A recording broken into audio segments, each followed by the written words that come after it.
morning, everyone. Earlier this week, House Democrats stood on the side of the American people. Every single member of the House Democratic Caucus stood on the side of the American people in opposing the reckless Republican budget scheme. The Republican budget will set in motion the largest cut to Medicaid in American history.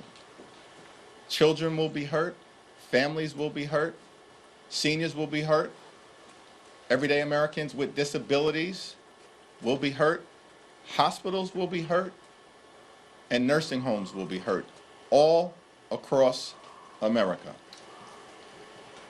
Medicaid is about health care for children.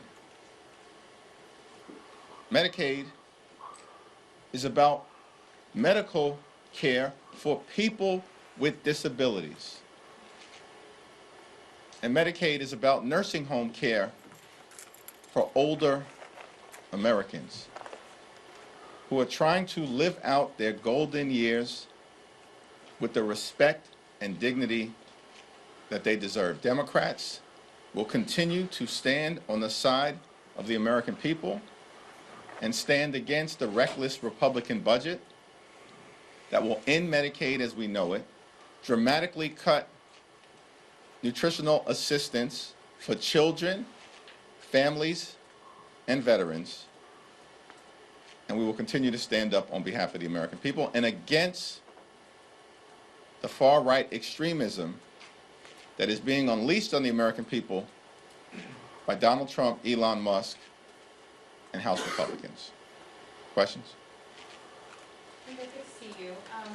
Republicans, and actually I should say the House DOGE caucus this week, introduced a couple of different bills to cut back on waste. One of them is called the Drain the Swamp Act, another the Cuts Act, and the third, the Put Your Money Where Your Mouth Is Act. I don't know if you've looked at any of these, but is there no bill that Republicans put forth to cut back on waste that Democrats could get behind?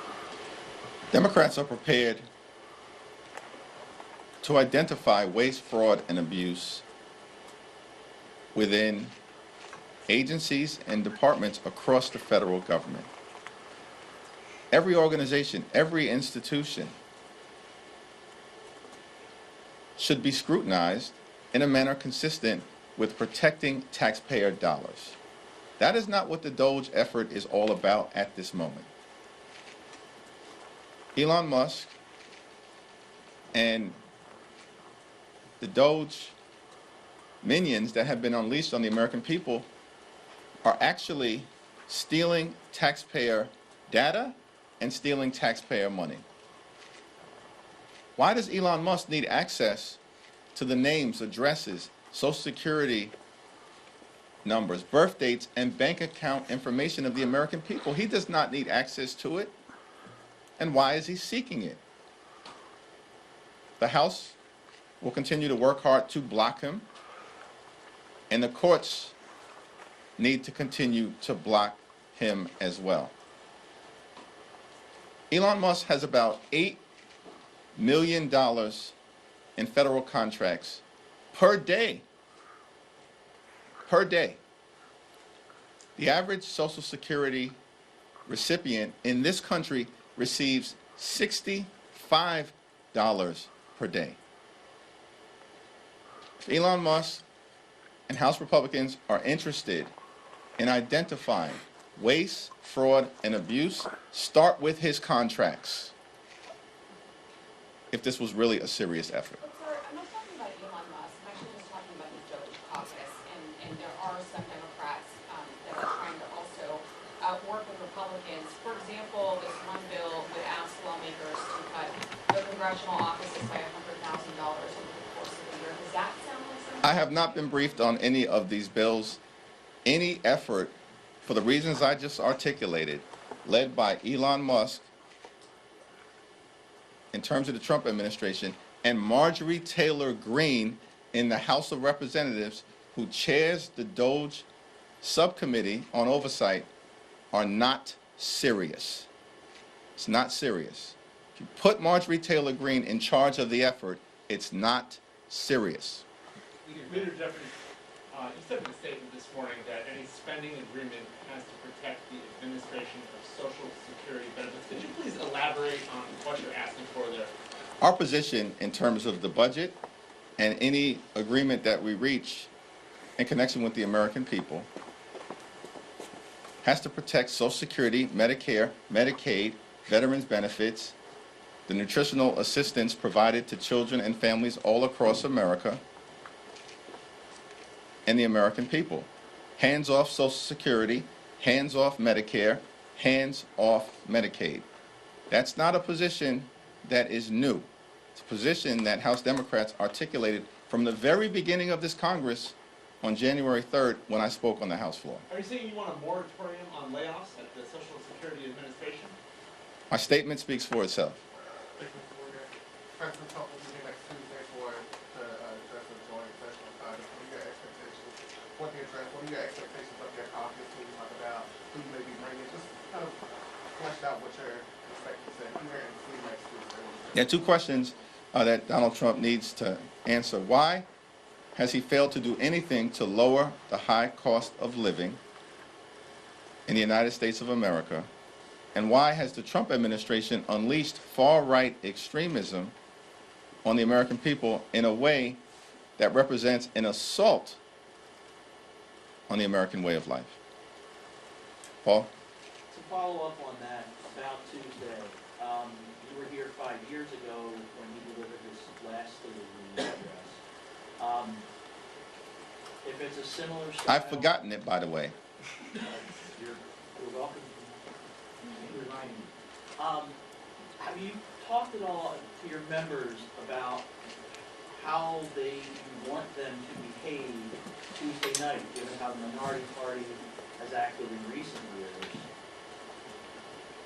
Catherine Clark, who manages the floor as the House Democratic Whip, is in conversation with members across the caucus, and so that's probably a question at this moment that is best directed to her.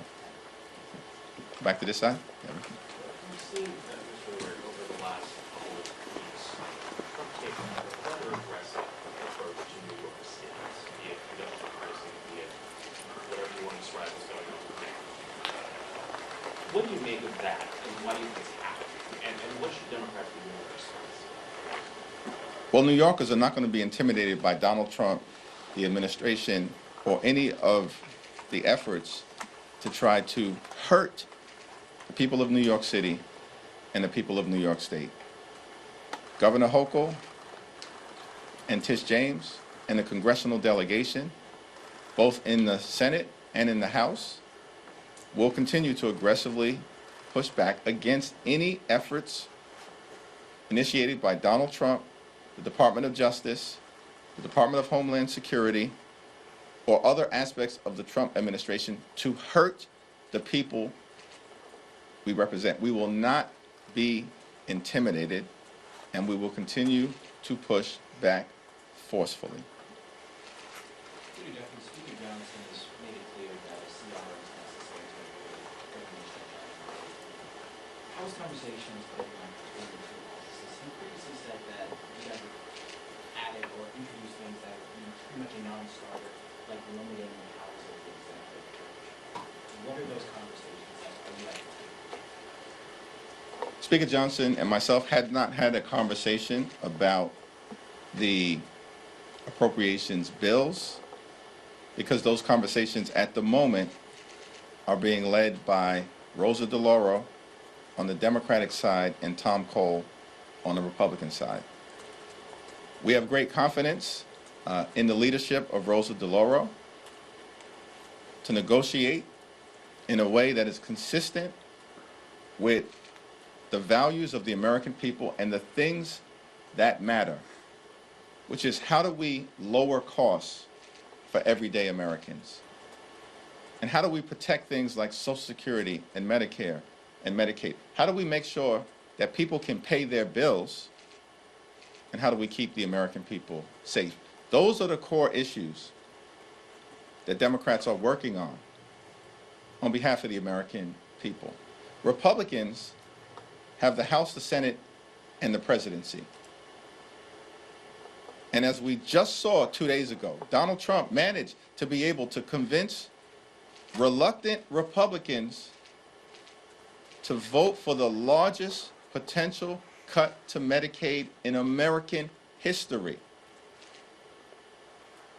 We're going to stand on the side of the American people. It appears that Republicans in the House are going to stand on the side of their super rich donors and wealthy corporations. Thanks. Second row. 2 weeks ago, you said at the podium that Republicans looked like they were walking away from spending talks. Do you think things are back on track? Are you confident that a spending deal can be reached by the March deadline?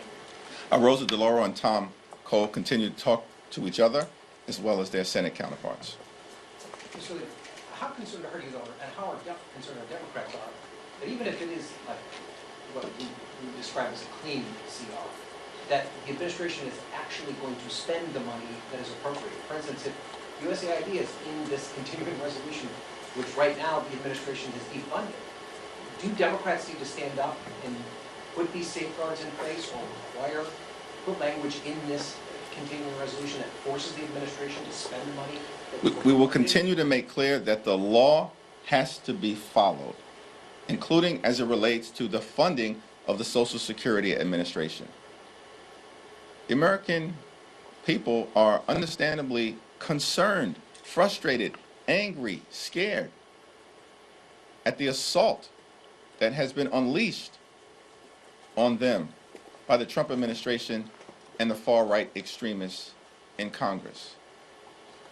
Congress funded the Social Security Administration so that everyday Americans in their golden years can receive the Social Security benefits that they are owed. By the way, Social Security and Medicare, they are not entitlement programs. When Republicans say they are entitlement programs, it's because they want to cut them. That's what this whole budget scheme is all about. That's what the effort to decimate the Social Security Administration is all about. Social Security and Medicare aren't entitlement programs. They are earned benefits. Everyday Americans have paid in to Social Security and Medicare throughout their entire working life. Every day, every week, every month, every year, their entire working life. House Democrats are going to stand on the side of the American people and stand on the side of Social Security, Medicare, Medicaid, and the things that matter to the quality of life of the American people. Third row. You, yep. Yes, thanks, Mr. Leader. So, is there a world where Democratic leadership wins against a CR if you don't get the assurances that you're seeking, that Trump won't, try to run roughshod over Congress? Appropriations process at this moment is in the hands of Rosa DeLauro on behalf of House Democrats. Back to you. Thank you. So Republicans have been very adamant that Medicaid will not be gutted by this budget resolution. Where or what is the proof that Medicaid will be gutted by it, if there is any? Republicans are lying to the American people about Medicaid. The Republican budget authorizes up to $880 billion in cuts to Medicaid by directing the Energy and Commerce Committee to find those spending cuts.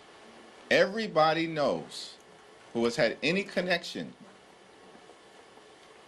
to the congressional budget that if you are directing the Energy and Commerce Committee to find up to $880 billion, if not more, in spending cuts, that means Medicaid.